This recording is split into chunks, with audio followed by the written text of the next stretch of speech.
Ok, donc bonjour les élèves de terminale. Donc vous avez demandé à ne pas avoir cours au lycée, donc d'accord. Mais donc je vous laisse un Geniali qui est à faire en deux fois, entre aujourd'hui et demain. Vous pourrez dire ça à Jonathan si demain vous obtenez le même bénéfice. Donc l'idée dans ce premier TP du troisième trimestre, on va étudier la biodiversité, on va étudier l'évolution. Donc d'abord, avant de comprendre comment évolue la biodiversité, on va comprendre comment on peut étudier cette biodiversité. Donc pour l'étudier, il y a trois façons. La premièrement, c'est mesurer la biodiversité dans un endroit.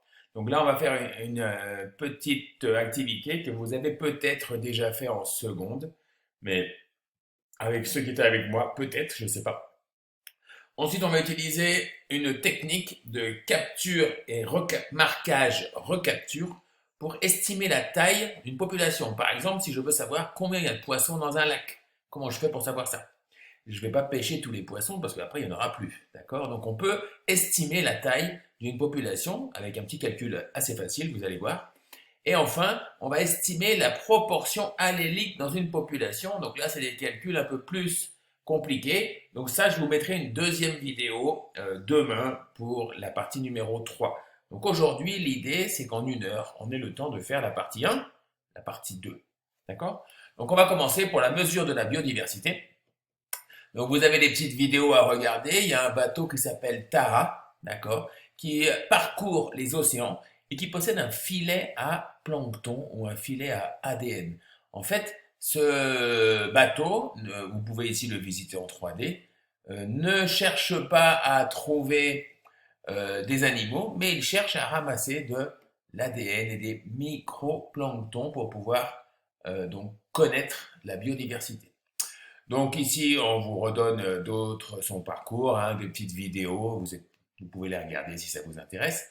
Et ensuite, donc, vous arrivez ici, donc voici donc du microplancton, hein, des larves planctoniques récoltées. Donc on va essayer de comprendre et de savoir qu'est-ce qu'ils ont trouvé. Donc vous allez cliquer ici sur ce microplancton qui bouge, et là vous allez rentrer dans un bot, un chatbot, qui va vous aider, d'accord? Donc il va vous demander comment vous vous appelez parce qu'il est poli, d'accord? Lui, il s'appelle Planktonic. Il vous demande si vous rappelez ce que c'est qu'une séquence génétique. Si vous lui dites que non, eh ben, il va vous rappeler ce que c'est. Si vous dites que oui, il va vous informer. D'accord? Donc, quand vous vous trompez, par exemple, il vous dit non, attention, c'est faux, c'est pas la bonne réponse. Donc, il va vous permettre d'avancer. D'accord? Et il va vous expliquer ce que vous allez faire. D'accord? Donc, une fois que vous avez trouvé, écouté, compris ce que vous raconte Planktonic, eh ben, vous fermerez le chatbot, d'accord? Donc, il vous rappelle des choses que vous avez vues en seconde, d'accord? Et quand vous aurez donc compris tout ce qu'il vous raconte, eh ben, vous fermez ici. Et là, on va aller ouvrir une banque de données, d'accord? Et il va falloir aller sur un truc qui s'appelle Blast. Donc, ici, il y a un site, d'accord? Vous cliquez, vous ouvrez le site, ok? Et quand vous avez ouvert ce site, ici, vous revenez ici, et là, vous avez 12 échantillons à retrouver. Donc, par exemple, j'en prends un hasard, vous copiez l'échantillon numéro 6, donc c'est une séquence d'ADN qui a récupéré le bateau Tara. Ils ne savent pas ce que c'est. Vous allez sur Blast, vous choisissez la partie nucléotide, n'allez pas choisir les protéines, les nucléotides, d'accord? Donc ici, vous allez coller la séquence nucléotique trouvée par le bateau Tara. Vous allez ici chercher des séquences très similaires, d'accord? Et vous dites nouvelle fenêtre, Blast. D'accord? Donc là, vous allez voir, il va prendre quelques secondes hein, à chercher les résultats. C'est-à-dire que là, le logiciel va aller chercher dans la base de données les résultats. Et vous voyez ici que vous avez un individu qui est 100% identique. Tripos horridus, Creatium horridus mini-circle putatif. Donc voilà, votre animal, vous savez que c'est lui. Donc l'idée, c'est que vous avez trouvé un animal, vous dites copier, vous allez sur Google, il faut trouver à qui il appartient. Donc quand vous tapez ça sur Google, voilà l'animal à quoi il ressemble. D'accord? Et vous allez sur Wikipédia et vous me dites, donc c'est un aros alvéolaire, mycozoaire, nisozoaire, dinozoaire. D'accord?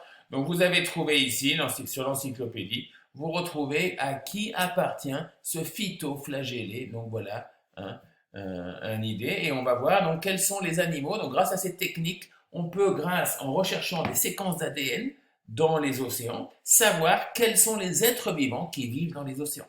De temps en temps, on va trouver de nouvelles espèces. Lorsque l'ADN ne donne pas à 100%, hein, lorsque sur le blast ici, il est où mon blast, vous n'avez pas le 100%, cela veut dire que vous avez découvert sans doute une nouvelle espèce. D'accord? Donc par exemple, de temps en temps, un pourcentage d'identité, ici, vous n'allez pas trouver un individu qui a 100%. Vous pouvez les classer par ordre, je crois, si je clique ici. Est-ce qu'il va les mettre par ordre? Voilà, d'accord? Donc on voit que nous avons un Serratium Ovidum, d'accord?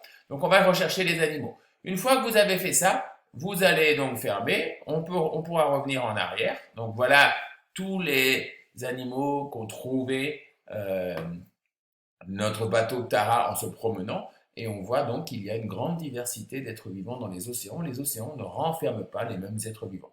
D'où l'importance d'essayer de les conserver. La deuxième chose que vous allez faire, c'est étudier la taille d'une population. Donc pour étudier la taille d'une population, on va utiliser le principe de la capture, marquage, recapture. Pour que cela marche, il faut une population stable et il faut une population suffisamment grande pour que ce soit statistiquement remarquable. Donc, on admet, donc on va ramasser 13 morses dans cet exemple. On va tous leur mettre une tache rouge. Et une fois qu'on leur met une tache rouge, on les relâche. Et puis on revient un mois plus tard, 3 mois plus tard. Et on va reprendre 13 morses au hasard. Et quand on reprend 13 morses au hasard, on s'aperçoit que seuls 3 sont marqués. Donc comme on dit que la population est de taille constante, on va pouvoir affirmer que les 13 morses que l'on avait marqués sur une population de taille n, ce rapport, il est égal aux 3 morses marqués d'aujourd'hui sur les 13 que l'on a récupérés. Donc en faisant cette égalité, on peut faire une petite règle de 3 et on va trouver que cette population possédait 56 morses.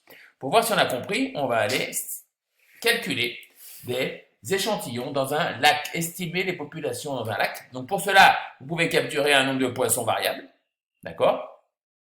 Admettons, je ne sais pas, j'en capture 45. Je les capture, d'accord? Une fois que je les ai capturés, je vais les marquer, d'accord? Donc j'en ai marqué 45 dans le lac, sur une population grand N que je ne connais pas, et je fais une recapture. Dans mes recaptures, sur les 45 nouveaux poissons, il y en a 2 qui sont marqués. Donc je vais pouvoir faire une petite règle de 3. 45 fois, le point d'interrogation, il est égal à 45 fois 45 divisé par 2. Donc 45 fois 45 divisé par 2, 45 fois 45 divisé par 2, on dit que ma population, ce serait environ, donc je dis terminé ici, la population, il y aurait environ 1012 poissons d'après ma calculatrice. Donc je vais écrire ici 1012.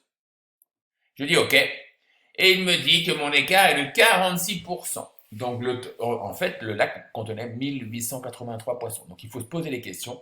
Est-ce que pour vous, c'est une bonne estimation? Non. Si vous pouvez publier votre résultat lorsque ici, on vous félicitera, qu'on vous dira que votre écart est de moins de 5%. Bravo, vous avez réalisé une bonne estimation. Donc en fait, à vous de réfléchir. Peut-être que vous pouvez augmenter le taux de capture. D'accord? Peut-être que l'on peut faire plusieurs captures et pour faire des moyennes, hein, quand je fais des captures, là sur 100 j'en ai 9, mais si j'en recommence une capture, là j'en ai 5, et puis là j'en ai 6. Donc peut-être que je peux faire, je sais pas, 5, 10, 20 captures et ensuite faire la moyenne des poissons capturés qui sont marqués pour pouvoir avoir une meilleure estimation. Donc par exemple ici je vais dire 10 000 divisé par 4 ça ferait 1250. Si j'ai fait une moyenne, 1250, je dis OK, je suis encore un peu loin de mon résultat. Donc le but, c'est de trouver ici une félicitation qui vous dise vous êtes à moins de 5%. OK? Donc pour la troisième partie du Geniali, je ferai une autre vidéo demain, parce que là déjà 10 minutes de vidéo, vous devez être fatigué de m'écouter, bien que ça fait longtemps que vous ne me voyez pas. Et j'espère revenir très vite vous embêter. À bientôt!